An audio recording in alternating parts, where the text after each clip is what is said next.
we play a game? Why, yes, I believe we shall. Oh, I got a live one here. Getting geeky in Little Rock, it's Shane Plays Geek Talk, a journey into the things we love. I'm your host, Shane Stacks. If you're listening at 1 p.m. Central on Saturday, August 10th on 101.1 FM The Answer out of Little Rock, Central Arkansas area, or streaming online, I know there's people that stream the show from as far away as Argentina on 101.1 FM TheAnswer.com. Just glad to have you. And if you're listening after the radio broadcast on by the podcast or Krypton Radio or on YouTube or one of the other ways the show goes out, I'm just glad to have you. I'm actually in the studio today. The last 2 or 3 weeks have been pre-recorded for various reasons, but I love doing live radio, and my guest today was up for it. So off we go as we trot along the edge of the cliff where at any moment things can go dangerously, horribly wrong, which leads to good energy. So, and if something doesn't go horribly wrong and is saved at the last minute, then it's not Shane Plays, by goodness. But I'm going to jump right on in there. My guest today does so much. This could be 4 shows. So I hope to have him on at least one more time to cover everything. But I'm just going to rip right on in there. I did want to let people know if they want to call in during the show, it's 501-823-0965. That's 501-823-0965. That's one of the reasons I do live radio, is so it could be interactive. But, you know, also I love radio and podcasts, which is why this show is both. And then also people can tweet, whether it's during the show or at any time. Tweet me at Shane Plays, ShanePlays. Now, with no further ado, joining us by the magical sending stones of Skype is my guest, Alex Kammer. Alex, are you with us? I am, and I'm delighted to be here. Yeah, man, I'm so glad to have you on. Folks, you're going to be, if you're into role-playing at all, role-playing games, tabletop role-playing games, or just learning about people who do really cool stuff, and Alex does cool stuff on multiple levels, you're really going to enjoy today's show. So I just want to, Alex, do you want to just kind of give a quick introduction? I mean, I could introduce you, but I'm afraid I'm going to miss something. So do you want to just kind of tell the listeners who you are and what you do? I can certainly try. First of all, I really appreciate the whiff of danger with live radio. That's like any good role-playing session. That's right. You have to have the threat of imminent failure to really make it compelling. So that's great. So yeah, let's see. I'll try to do it 10 words or less. I am a lawyer by actual job, but I am a lifelong nerd geek who started playing D&D in the early 80s and has been into it hard. Really ever since, with a few breaks here and there. So let's see. I run a convention that is known as called Gamehole Con. And in fact, this morning we just had event registration about an hour ago, and that went really well. Right. Gamehole Con is the largest tabletop gaming convention in the upper Midwest. It's one of the largest in the country, behind only Gen Con and Origins. So we have, for example, we have the largest D&D Adventure League hall in the country. I did not know that. I figured that would be a Gen Con. Yeah, no. So we're a big show. We have more support from Wizards than any other convention in the country, for example. Anyway, that's Madison, Wisconsin. I'm sitting here in Madison. Actually, in Middleton is where I'm sitting today, where my home is. Okay. Anyway, that's Gamehole Con. It's a tabletop gaming convention, so it has everything from board games to miniatures to lots and lots of RPGs. And that's really it. I mean, we have a great big dealer hall and all that kind of stuff, but we don't have the ancillary fan con stuff. So, you and I, we met at North Texas RPG, which is a delightful small show down in Texas. Just imagine a much bigger version of that. Okay. Formal dealer hall and things like that. And but instead of 400 attendees, we'll have 5,000. Right, and it's tabletop RPG focused.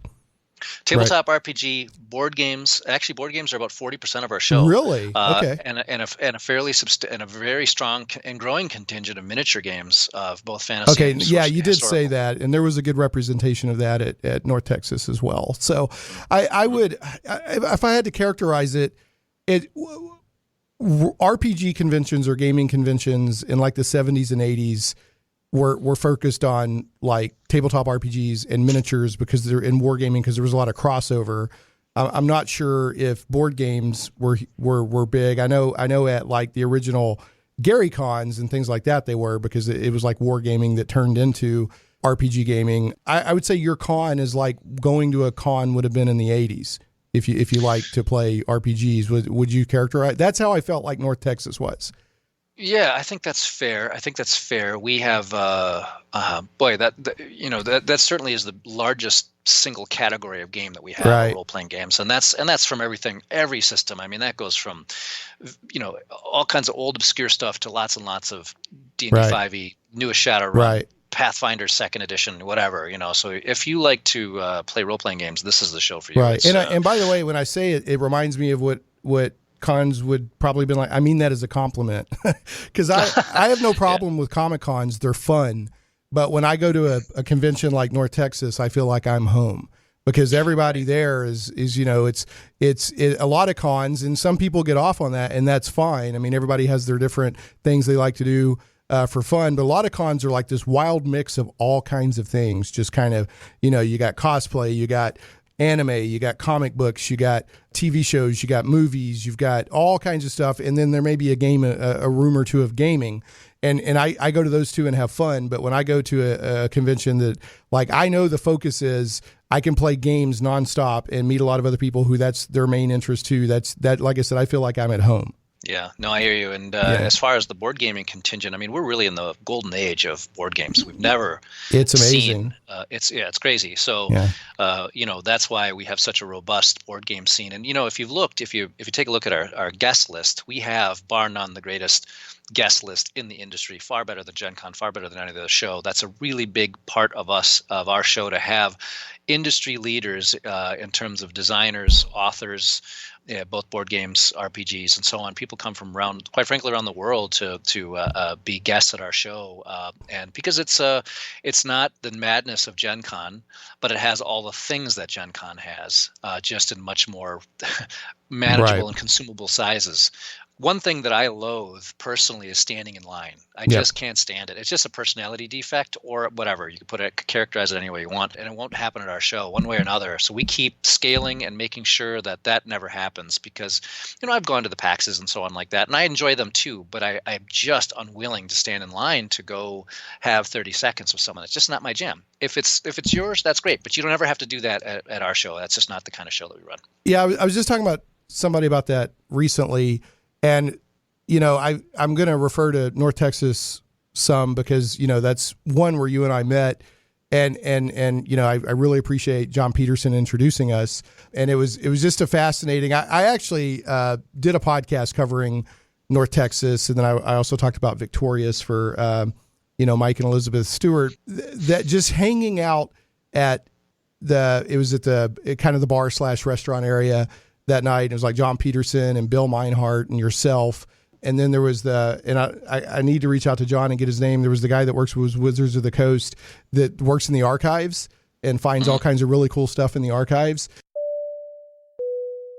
So, quick footnote, the individual in question is Kurt Gould. He works for the logistics department at Wizards of the Coast, but also either had deep access to the archives at one time, or maybe still does. But anyway, evidently he's found some really neat stuff. And then Zeb Cook just walks up and starts hanging out. So it's and everybody's just chatting and having a good time. And everybody that was at North Texas, even the special guests, were just there. They were hanging out. They were completely approachable. You could talk to whoever you want at any moment. And I'm like you, they'll say, hey, so-and-so is going to be at this con. And you're like, great. And then people stand in line for 2 hours for a 5-second interaction. Now, if they collect autographs or if that's meaningful to them, more power to them. But to me, I don't feel like I had a real interaction. I feel like I had like a McDonald's, Happy Meal or, fast food. Okay, you had your moment. Now go for the next person, is what I feel like. So I'm not, when I go to cons, I usually don't go for the special guest, because the chance of actually having a meaningful, interaction with them and talking, getting to know who they really are, anything like that is pretty slim. But I do go, I like the vendors and I like the games and I like, hanging out with like-minded people and all of that stuff. So I do want to circle back to Gamehole Con. That's one of our main topics today. So I want to, we will revisit that. But one of the things that really impressed me when I met you that night at North Texas, and this is usually an icebreaker question to warm the guest up, but for you, this is going to have a much deeper significance, and it's actually one of my topics I want to go to. So, Alex, do you happen to collect anything? That's funny. Yes, I do have a little bit of a thing. There are a few of us out there in the world that basically have definitive collections of all things TSR, and I'm one of the few. My thing is so Gamehole Con has such a funny name, and I don't mean to steer us back in that direction, but I want to give this explanation. Sure, go ahead. Because undoubtedly some of your listeners are saying, Gamehole Con, what the hell kind of name is that? Well, it's named after my gaming group, The Gamehole. Right. And the Gamehole has existed for almost 20 years. The same group of players, we've been getting together forever. And it was in my basement forever. That's where it was physically located, where my collection was housed, where the gaming table was, where we'd gather and play these awesome games for years and years and years. So when it came time to, are we actually dumb enough to try to run our own convention? We decided and said it has to be Gamehole Con. That's the only way that makes sense. But anyway, the Gamehole is an actual physical place. It exists above a pub I own now, and it's a 3-room suite above a pub, and it has one of the largest collections of vintage D&D TSR in the world. I have a complete set of everything published from start, when you talk about, chainmail, first print, through the late 90s when TSR got bought out by Peter Atkinson and Wizards of the Coast, in original shrink wrap. So I have a set of original shrink wrap, but I also have all the rares. I have some rare stuff that others just don't have. Bill Meinhardt has some stuff too, and John has it. John Peterson, you mentioned. There are really literally 5 of us in the world and we're all friends. Right. And that have this stuff. There are another subset are art collectors, which I have a few things, but that's a different depth of water and a different type of person who's into the original artwork. It's I have some expensive stuff, but man, you can spend some real dough if you want to, try to get the original deities. Yeah, that stuff is crazy. So yes, I have a massive collection. In fact, I game the table that sits in the Gamehole is Monty Cook's old gaming table. And that's what we play on every week. And surrounding this are shelves and display cabinets of all kinds of rare, awesome things that, sprung from TSR, from just down the road from me here in Lake Geneva, Wisconsin, and so on. So yes, it's and part of the experience of Gamehole Con for guests who come is we have a reception at my pub, and then they go upstairs and can check out all the stuff. Like I've got the original Forgotten Realms maps, right? Like the original maps, the original ones that Ed Greenwood sent to and received by Jeff Grubb. I've got those. I've got the original known world maps from Lawrence Schick and Tom Moldvay. They used in college and eventually became the Mystera background, the background for the Mystera campaign, and the Gazetteers, which are one of my favorite product lines. Stuff like that. So, and many times during the year, I'll get a ping from someone, anyone out there, and said, I throw this out to anyone who reaches out to me and said, hey, I would like to come visit the Gamehole. And I say, sure. At a time that makes sense to me, I'll meet you down there and I'll let you in and we'll show you around and you can show you whatever you want. I do have sort of people making pilgrimages to the Gamehole, which is pretty humbling and cool. So yes, I have a problem with my collections. Well, one of the reasons it fascinates me so much, a couple of years ago, I started getting into RPG collecting and because I started seeing more RPGs showing up at general Comic-Cons, like you'd have, comic vendors. Well, I'm seeing more and more RPG vendors. In fact, I had about a year ago, Overstreet is now putting out a guide to collecting tabletop RPGs and board games. And so I was like, oh, this is kind of cool. This is, and I thought I was doing pretty good with the stuff I was collecting. And then I ran into you and Bill and I think Mike Wu at North Texas, and Bill pointed out one guy because he was walking me around and showing me stuff. And by the way, I'm definitely trying to have Bill Meinhardt on the show. He has, from what I understand, the the largest fantasy RPG collection, if I understand that. I believe that. And he carries around that huge binder with everything. He's like, bam, and he opens up and he points out his collection, and you're giving him like good natured teasing about it. But he told me at one point, he said 4 of the 5 top world class RPG collectors are here right now, and you were one of them. He was one of them. He pointed out somebody else, and it opened my eyes to how big that the scene really is. I had no clue.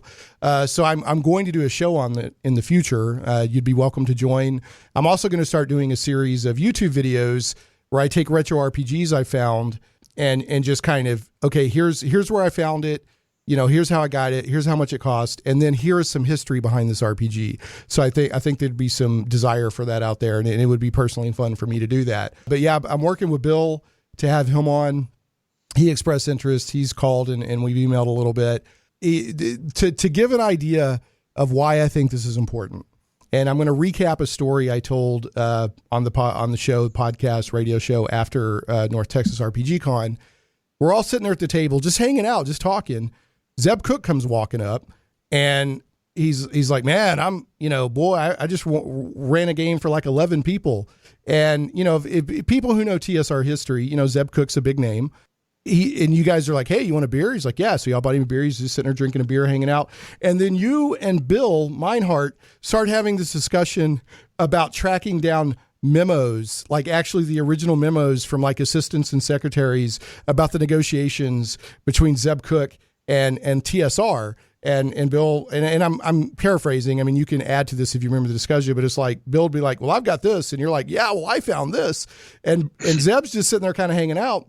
And what I said at the table, and I'll rephrase it. See, your passion, you and people like Bill and yourself, your passion, you did it because it was a passion for you.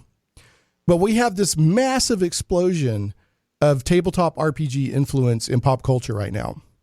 And so what you've actually been doing is pop culture archaeology that is going to be incredibly important to future generations.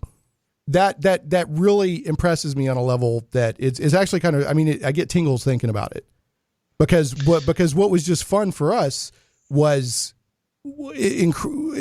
actually going to have an impact on future research and stuff like that. So do you have any thoughts on that? I certainly do.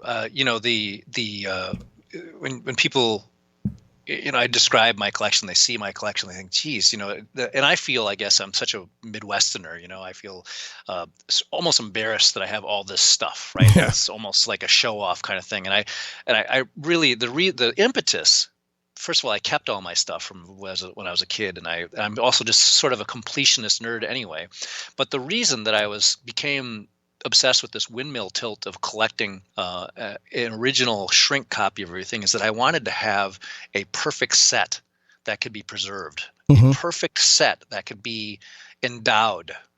There will be a time, and we're getting closer to an actual RPG D&D museum, and I'm going to gladly, my relics, I'm never going to sell anything. I never have done any of this for profit. This is all, I'm happy to buy these things and preserve them. I feel it's part of my responsibility as a responsible member of the collecting community.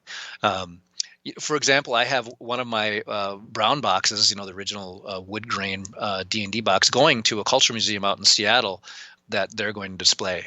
And for years, the fellow that you talked to from Wizards, who is actually in logistics for them, that's what he does. He had his brown box, and he just wants it back now. So they're looking for someone else that had an original, really nice shaped brown box. So that's going to go. I can't remember what the name of the museum is. It's right underneath the Space Needle. It's a really cool cultural pop museum in Seattle. Anyway, that's going out there. I'm happy to share that. I have several brown boxes, so I'm happy to have one go, and so people can go see it and see where D&D actually came from. So absolutely, this is a big deal, and Bill does a wonderful job of being an archivist as well. We talk about conservation techniques. I have a photography background too, so there's a little that helps when it comes to the science of maintaining of actually paper, preserving the material. Yeah. There is a little bit of you can make mistakes with that. So absolutely, I think it's a responsibility that we all have, and it's cool, especially with as you so adroitly said, the explosion of Dungeons and Dragons in the popular culture, and also the tendrils throughout Hmm. popular culture that aren't even most people don't even expressly realize that they came from D&D. That is all there, and it's going to be more important. And I think it's going to be as with 5th edition Dungeons and Dragons being so massively popular, Hmm.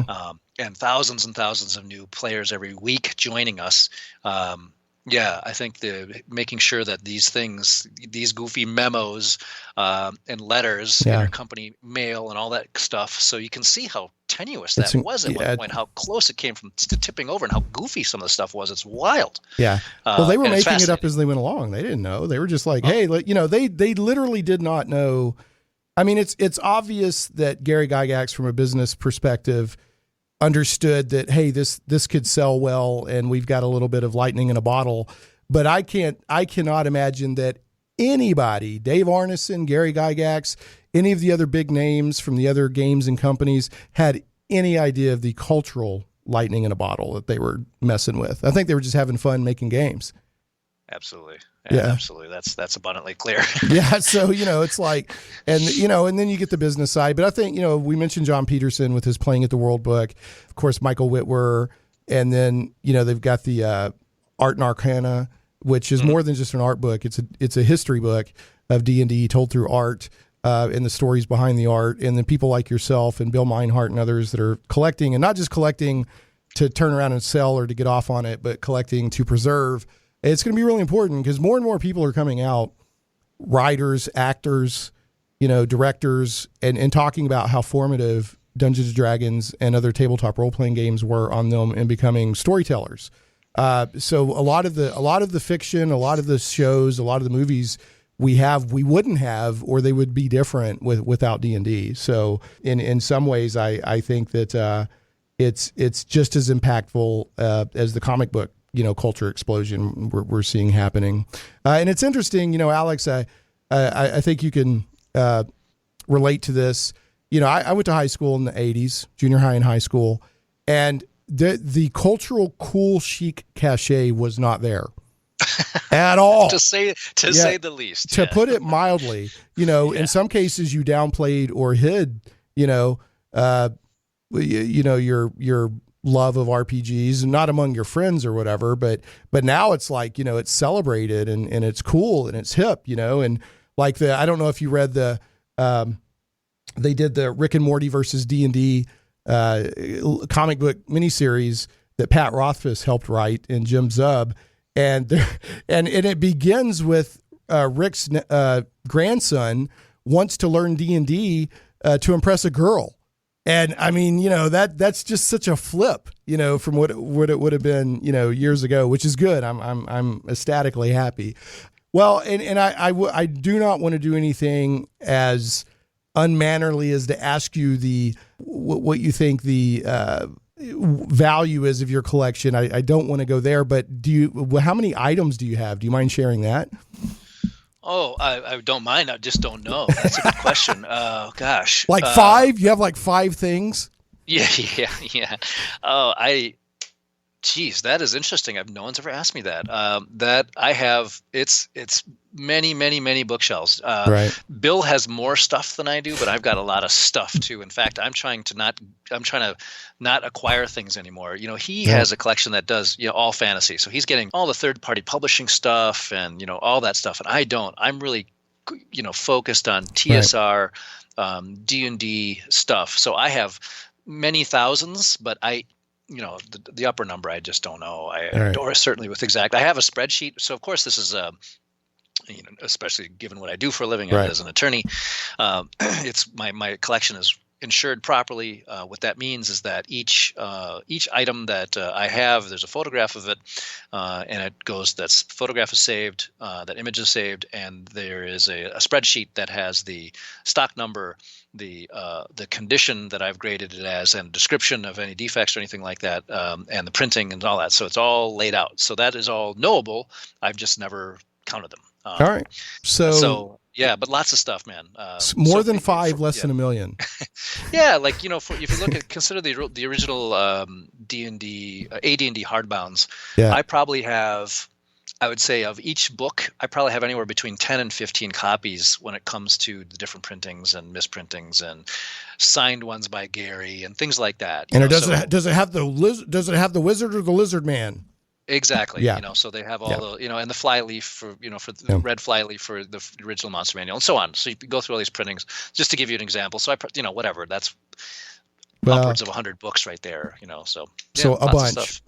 So you got a bunch. All right. Well, and I'll just say, another reason this is important. And I think that what like John Peterson and yourself and others are doing, because it's just a fact of life that we're entering a phase where more and more of the people that were there at the beginning were losing. So, it's very important to get that documented. And like Zeb Cook, that was so cool. I just, he was watching you guys and listening, kind of smiling. And I said, I got to ask. I said, I'll kick myself if I don't ask as a radio host or a podcast or whatever, from an interview perspective. I said, how does that make you feel, like psychologically, to hear this discussion? And he like kind of took a swig of beer and he went, man, it's weird. And I went, well, is it good weird or bad weird? And he kind of ruminated and took another swig of beer and he went, man, it's good weird. And I was like, all right, cool. And so that kind of sums it up, Yeah. But well, here's what we're gonna do. When I do a live show, I have to banter with my engineer Zach, or dire things will happen that I'll talk about here in a minute. But when we come back, we're gonna do that. We're gonna have a break. When we come back, we're gonna talk about Gamehole Con some more. And then, I also want to talk to you about your RPG design and True Dungeon. Whether we have time to get into all that or not, I don't know. But, the door is open and we can do a part 2 at your convenience. So, because you do so, and now you also own a pub. So I've got to add, further to the list of all the things you do. So, I'm like, how do you do it? You must have more energy than my 5-year-old. But just so you know, Alex, if I don't banter, and I'm in hot water because we've pre-recorded for a couple of weeks, if I don't banter with my engineer, Zach, okay, so the head of my news team, Sal, all right, it's not him, but his grandmother and her dog Muffin get upset with me.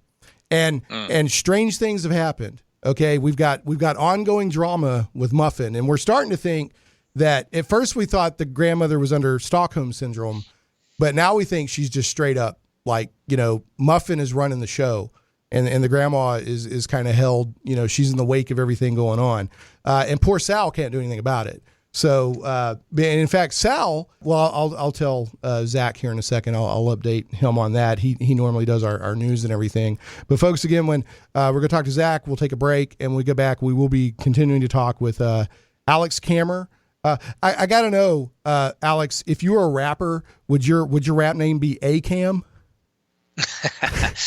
I'm known as you know what, you missed it the year before. The guys at North Texas roasted the hell out of me at the midnight auction, and because I self-applied the handle that I'm the Flava Flav of 5e. Yeah, that I was out promoting. I'm like, hey, you got to look at this new rule set. It's really sweet. This is what's bringing everyone in. So they roasted the hell out of me. They made the big clock for me and all that kind of stuff. So I guess I'd have to for roll with that name. daring to defend 5. And just so folks know, North Texas RPG Con is a small, intimate. Now, any game goes. If people want to play a game, 5e is fine, but it's got to focus on OSR and retro gaming.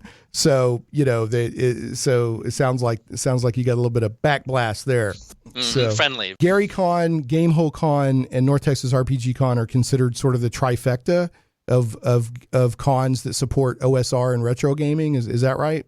That's true. They're all a little different, but those are, and we're all good friends. Luke Gygax is one of my, I consider my very good friend, and Doug and Mike at North Texas. Jesus, I mean, we've been buddies for years. Right. So it's a great group of people. But anyway, back to Zach. So Zach, how the heck have you been, buddy? I'm in hot water, man, because we haven't bantered in like 3 weeks. It's been a long time. Have you what have you seen a movie or anything lately that you like? Gosh, I can't even think of the recent movie. Because I'm going to see Hobbs and Shaw tomorrow, but I can't think of the most recent one. Have you seen? I'm hearing good things about Alita Battle Angel. That was good when I saw that. Me and Dave saw that. Did you? I've heard good things about it. And then Dave is raving about Once Upon a Time in Hollywood. That was actually a pretty good movie. Now he knows more of the references because he grew up in the time. But it was a good movie. And Alex, feel free. You can chime in and during any of this stuff if you want. But yeah, Zach's usually the big movie guy. So are you watching TV, any geek TV or anything? I've been watching Titans on DC Universe. So the first series, the second series. Here's the thing on Titans. It's technically done well, and it's got good, but I don't understand why they made it so dark. That is some dark stuff, you know. And the source material has never been dark like that. Okay. Now, like Swamp Thing was dark. I haven't seen that yet. But Swamp Thing they could justify it by being dark. Right. But I still am completely puzzled why they made Titans so dark. And you know what? And Robin or Mr. Grayson, Nightwing. The way they made him so brutal. Yeah. I'm like, I don't get it. Wow. Well, and then Jason Todd is like a psycho almost. So I don't know. But I'll tell you, I've been really impressed with DC Universe. Mm-hmm. Titans, like I said, was well done. Okay. But I don't appreciate how dark it was because it doesn't fit the source material, in my opinion. I love Doom Patrol. I'm going to get to that next. Doom Patrol is just, if anybody's ever read a Grant Morrison comic book, I never thought they could do a TV show version, but they did. My friend, he watches it. He said he loves it too. Yeah, it was good. Swamp Thing, and then I've been watching the new Young Justice. The Young Justice stuff Outsiders. was good. Yeah. Mm-hmm. So anyway, all right. So here's the deal. The Mobley Detective Agency sent me another memo, and we're still getting weird chatter off of Muffin's mobile phone and text messages and everything about this Operation Uno Fingers, but they can't put everything together. I don't know if you noticed, Sal has been gone for a few days, and Miss Pennyfingers, they're off getting married. So yeah, Miss Pennyfingers came in just a few months ago. Everyone loves working with her, and her and Sal have fallen in. It's an office romance, and they're off getting married right now. Wow. So I'm hoping next week or two to get a report on how that's going. Mm-hmm. But with that, we're not really doing a news segment today. I did want to congratulate Stefan Picorni and Satine Phoenix on Destination Fantastic. Every now and then I'll have a guest on for a Kickstarter or whatever, and it's interesting or whatever.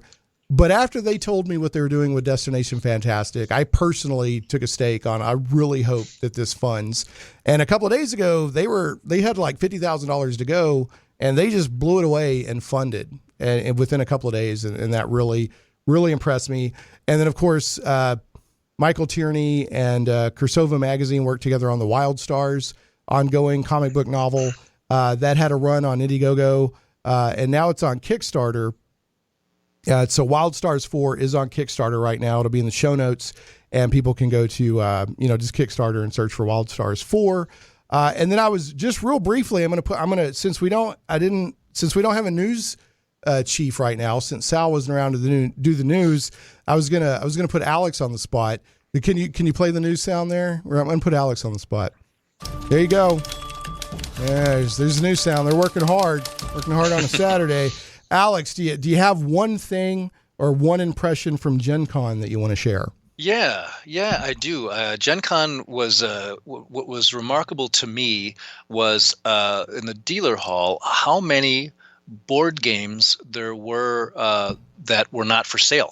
What I mean is that they were board games that had been developed and were in Kickstarter, and they paid the extremely high number to have a booth at Gen Con to talk about their game, which they could not sell you. There were several times I was talking to someone about a game. I thought, hey, that sounds really cool. I'll take it. Oh, you can't. You can pre-order it. Yeah, that's amazing. But that's over and over and over again. That happens in any dealer hall. But this was the year of the funded Kickstarter but not yet produced game at Gen Con. It was really weird. So these Kickstarters, they weren't trying to get them to fund. They were already funded. But in order to get it, so you could pre-order. I heard somebody else, it may have been you. It was actually on the North Texas RPG Con Facebook page. Somebody was joking around and said, yeah, like 30, I think somebody was asking about the vendors at North Texas, and somebody chimed in and said, yeah, 30% of the vendors at Gen Con were all Kickstarters. I was like, well, that's interesting. So do you think that's a flash in the pan, or do you think that's a trend? And what do you think about that? We all have, us nerds who've been watching Kickstarter for years and participated and had some heartbreaks. It is always a little troubling when you see a funded Kickstarter that has not delivered spending money in ways that do not directly go toward getting their game to the people who back the product. Right. And trips to Indy and Gen Con, that is the most expensive show to attend in terms of an exhibitor or an attendee. Man, was that money well spent for everyone there? I don't know. I hope so. Yeah. But I'm kind of for whatever reason I've been labeled one of the sort of more business nerd kind of guys because of all of my various interests in gaming, and that did not strike me as sound judgment in my opinion. But again, I don't know the math behind each of these Kickstarters, but there were a lot of them. So to answer your question, that was a long way. That's a terribly lawyerly answer. I think we're not. I don't think that's going to continue with that volume. That just doesn't make sense to me. Right. Well, there's also a less chance of walking away because, a lot of people go to Gen Con and they come back with their haul, right? Mm-hmm. You go to a con, you come back with your haul. Well, that impacts your haul. Like, well, there was this great game, but I can't show it to you. So I don't know. I'm not in their shoes. So, but yeah, you're not the first person to comment on that. So that's interesting that was your takeaway as well. So, all right, I'm going to throw out some show notes. We'll get to a break. When we come back, we're going to continue talking to Alex Kammer, the Flava Flav of 5e, also known as ACAM, also known as the symbol formerly known as ACAM. And we're going to be talking to him hopefully he's got this cool thing he does called True Dungeon, and he's done some RPG design. We'll cover what we can. And then, maybe we'll have Alex back on another time or just do a side podcast to cover more ground because the Flava Flav of 5e cannot be contained in an hour. That's all I can tell you, folks. You can't be contained in an hour. But anyway, here's some show notes. If you're listening by podcast or on Krypton Radio or the YouTube version or anything like that, you can go to shaneplays.com. That's ShanePlays.com. And the show notes for today's show will be up. But anyway, last week's show is on the blog and on the podcast. So it's episode 194. Axis and Allies Online with Beamdog, and that they've gone into early access and had a chance to talk with them, and I've gotten a chance to play Axis and Allies Online now. Pretty fun stuff if you're an Axis and Allies or war game fan. The podcast, as I said, does go out on the blog at shaneplays.com, iTunes, Google Play Music, Stitcher, Podbean, SoundCloud, YouTube, and more. And last but never least, Shane Plays is carried on Krypton Radio. Krypton Radio is SciFi for your Wi-Fi. KryptonRadio.com. What are the dates of Gamehole Con, Alex? Yeah, this year we are October 31, Hallows Eve through November 3rd. So Halloween through the Sunday of that weekend. So, okay. Yeah, we're excited. Cool. Very cool. We'll learn more about that after the break. And speaking of the breaks, I'm going to get us there now. Zach, go ahead and take us to the break. Comic book lovers, visit the Wildstars.com today. From the mind of author and comic book industry expert Michael Tierney, it's not just a comic book, it's a comic book novel. The Wildstars is sci-fi and so much more. Learn the explanations behind UFOs and space gods. This isn't the Twilight Zone. This is the region of the Milky Way galaxy known as the Wildstars. We guarantee you've never read anything like it. The complete comic book novel took 20 years to tell, with one reviewer noting, the story of the Wildstars stretches ambitiously across space and time, from small-town murders to the destruction of planets, with every event given multiple layers of meaning. If you haven't read the Wildstars, you're missing out. Visit thewildstars.com today. Are you a fan of thrilling adventure, daring suspense, and just a touch of romance? Cursova has you covered. Since 2016, Cursova has been publishing the very best in contemporary fantasy and science fiction, retro pulp, and for you D&D gamers, Appendix N style fiction. Based in Little Rock, you can pick up their flagship magazine locally or at Michael Tierney's The Comic Book Store on Treasure Hill Road or Collector's Edition on JFK in North Little Rock. Swing by one of Michael's stores and pick up an issue or find them on Amazon. CIRSOVA, doesn't start with a K, it starts with a C. CIRSOVA, Cursova Magazine. Check them out today. I want to go ahead and throw out some love to Game Goblins. Some goblins are your friends. Game Goblins is Central Arkansas's premier retailer of Magic the Gathering, Warhammer 40K, board games, card games, RPGs, miniatures, and hobby accessories. Call Game Goblins at 501-224-GAME or visit them online at GameGoblins.com. That's 501-224-GAME or GameGoblins.com. Conveniently located 1121 South Bowman, right on the corner of Bowman and Canis in West Little Rock, and staffed by friendly employees, Game Goblins has expanded their store size, and there's plenty of room for exciting inventory and tables for play space. You'll like that space because Game Goblins has gaming events every day of the week. For all of your gaming needs, I heartily recommend Game Goblins. Make sure to check out their customer loyalty program that rewards you based on your actual purchases. Game Goblins earns your business and keeps it. First-time customers, mention Shane Plays and receive $10 off your purchase of $50 or more. Tell them Shane Plays sent you. And folks, if you do visit any of my sponsors, please tell them that you hear about them on the show. That helps them know that their advertising money and the relationship we've built is time and money well spent. Shane Plays Radio is blessed to have sponsors, and we appreciate them very much. However, did you know that you can also support the show as an individual for as little as $1 an episode? Simply go to patreon.com/Shane Plays. Hey, we're back on Shane Plays Geek Talk, a journey into the things we love. Call-in number if you're listening live on Saturday, August 10th is 501-823-0965. You can always call me, or you can always tweet me at Shane Plays, ShanePlays. We got about 10 minutes left, roughly. And my guest does so much that I'm like, there's no way we're going to cover everything. So I'm going to give him the option of what he wants to focus on. But this is Alex Kammer, who runs Gamehole Con. He's also a world-class, and when I say world-class, I mean a world-class TSR/RPG collector. He does RPGs design. He's designed some RPG stuff, and he does this really cool thing called True Dungeon. And he also owns a pub, and he also evidently was the first person to climb what is the big one? What's the big mountain? He was the first person to climb Everest solo, and he discovered Alaska. No, I'm just joking. And he's also the Flava Flav of 5e, according to North Texas RPG Con. So, Alex, we got about 10 minutes left. Now, just so you know, you're always welcome to come back on and continue the discussion. Sure. So what would you, and I want to real briefly, I want you to tell people the whys, who, what, when, why of Gen Con. You emailed me and said, oh my goodness, event registration just went live, madness. And you mentioned that earlier. So, tell people, give the elevator speech on Gamehole Con, and then, whatever else you want to talk about, the time is yours. So.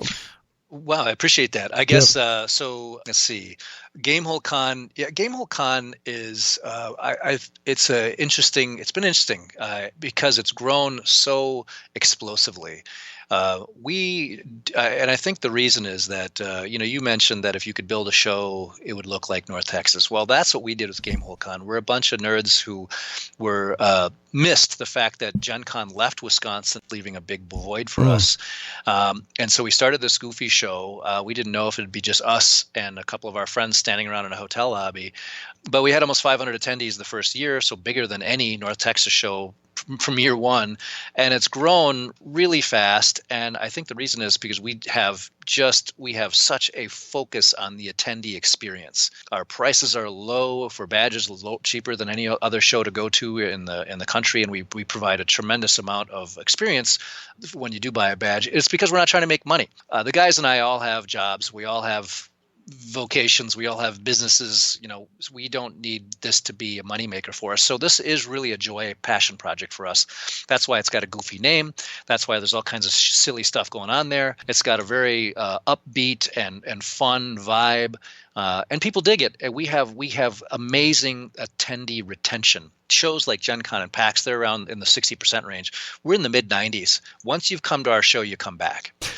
So I'm very proud of that fact. I think we do a great job despite how busy we are. I mean, there are 9 of us that are full-time dads and business people and employers and all that kind of stuff, but we still do a great job with customer service in terms of responding to emails and sorting out people's problems, whatever they may be. So anyway, I'm very proud of what we've done with Gamehole Con in such a short period of time, and to be known as such one of the pillar shows in the country, not just in the OSR community, but again, for example, we have this massive 5e AL presence where Wizards acknowledges us as their sort of flagship show. Well, yeah, this because is just really cool. That's where I first heard about it, because I remember there was one year, it was just a couple of years ago, because y'all have only been around since 2013. Exactly. So you've grown. All that focus on the attendee experience is paying off. It was a year or two ago, and all of the quote unquote big name people on Twitter that were in the D&D/RPG world were going to Gamehole, going to Gamehole, going to Gamehole. And I'm like, What is Gamehole? I think that year Mike Merles and Christopher Perkins and I was like, whoa, where what's this Gamehole thing? So and so I'm really glad that focus is paying off for you. It doesn't hurt, like you said earlier, that we're in this golden age of, board games and tabletop RPGs, but that doesn't diminish, the heart and the hard work that you're putting into it. So, no question. The wind is definitely at our back these days, for sure. And and we said right before the break, but what are the dates again this year? Yeah, October 31 through November 3. So it's Gamehole. The nice thing about a weird name like Gamehole Con is you won't forget it. So if you just splash that into Google, you'll get all kinds of information.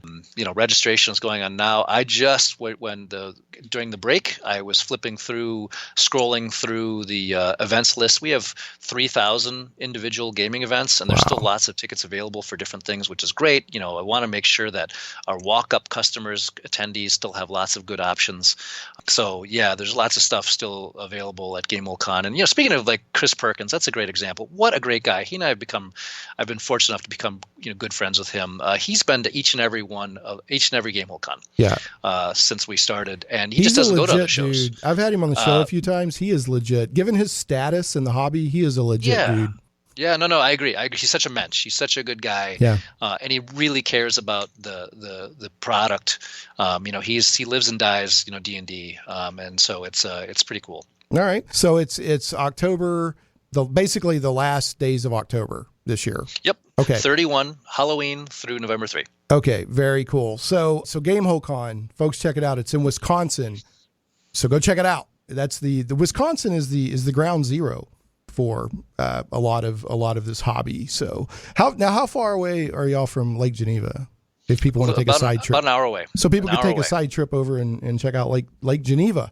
So okay, so you've got about 3 or 4 minutes left. Did you want to talk about True Dungeon a little bit, or did you want to promote any of your RPG products? True Dungeon is an entire subject in and of itself. Okay. And it's an immersive experience that takes 2 hours when you go through. It's the single biggest event at Gen Con. It's also at Gamehole Con, Origins, and a couple of the PAX shows. It's a really cool theatrical experience.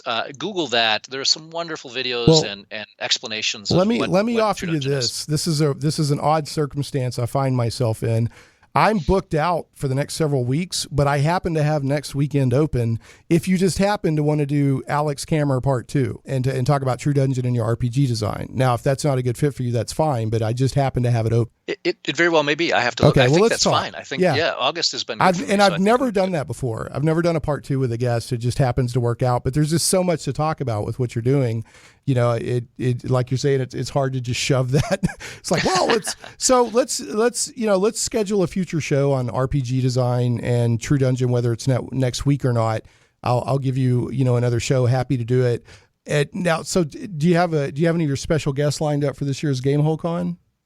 Oh yeah, I mean it's cool. You mentioned, for example, how it's cool to be a D&D player now. It's just so funny, again, if you're of our vintage, how funny that is just as a concept. But like Deborah Ann Wall is coming to Gamehole Con. Yeah. Matt Lillard is coming to Gamehole Con. Yep. Joe Manganiello is probably coming to Gamehole Con. He's a good dude, and he wants to come out and play games with us. I mean, it's crazy the status of our game now. Mm-hmm. But then we have Mike Merles comes every year. Chris Perkins comes every year. We have a lot of good Call of Cthulhu guests. That's one of my favorite games too. That's a whole other subject. I just love BRP games. But Mark Morrison is coming from Australia, which is a real treat for our attendees. I played in a Call of Cthulhu game. Man, is he a good keeper. Wow, what a great game. And Rick Meintz is coming from Chaosium, so you can have a chance to meet him and play some games with him. But you can go look at our guest list, and it's full of all kinds of really interesting people. And like North Texas, here's the deal. I tell our guests, there's no coming to our show and hiding in the room. You can't do that. And everyone knows that. And so they're available and around. And so even though we're a bigger show, it still doesn't feel like it. And, and the moment it does feel claustrophobic, then I'm going to make changes. Right. Like the hammer of the gods will strike, because that's not going to go. No, the Kammer of the gods. I know you've never heard a pun on that level before. I know. Just like I've never heard smokestacks or anything like that. All right. Well, I'll tell you what. How much time we got left there, Zach? What are we at time-wise, Zach? We got about a minute and a half? Minute 40. 1 minute 40 is what we got. I'll tell you what, folks, check out Gamehole Con. Pay attention in the future. I'm going to be talking more about RPG collecting.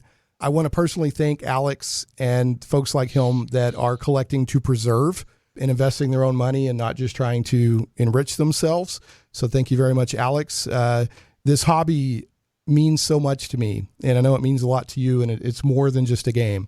So it's been a huge part of my life. So thank you and others like you that are preserving and have a respect for it. Check out True Dungeon.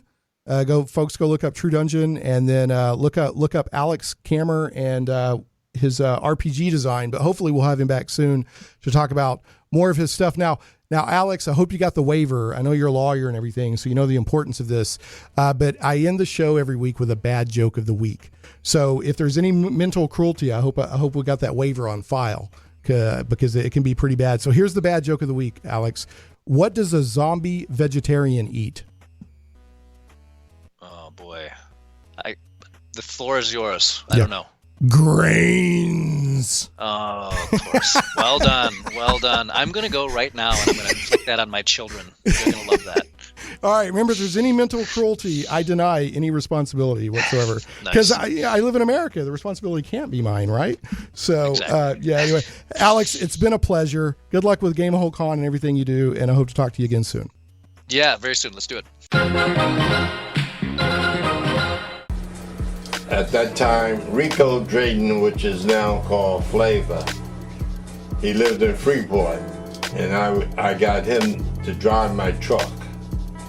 And he would I would pick him up every morning. I'm responsible for that clock that he wears on his chest, because every morning he was supposed to be at our house at 7, and I would be in my kitchen waiting, and he wouldn't show up, so I would jump in the car and go down to his house, and his mother, Mrs. Drayton, would come to the door, and I would say, "Is Rico up?" And she would say, "No, Mr. Right now, he's just getting up," or something like that. And he would come to the door and say, "Oh, Mr. Right now, I'm so sorry I'm late." And so that would happen every day, and finally one day he comes to the door and I said, "Why don't you get a clock and put it on your chest with an alarm? And this way you'll know what time it is." So that's basically where that clock came from. So you owe some royalties, basically. Yeah, he never gave me a dime. Never gave me a dime. Shane Plays Radio is blessed to have sponsors, and we appreciate them very much. However, did you know that you can also support the show as an individual for as little as $1 an episode? Simply go to patreon.com/ShanePlays.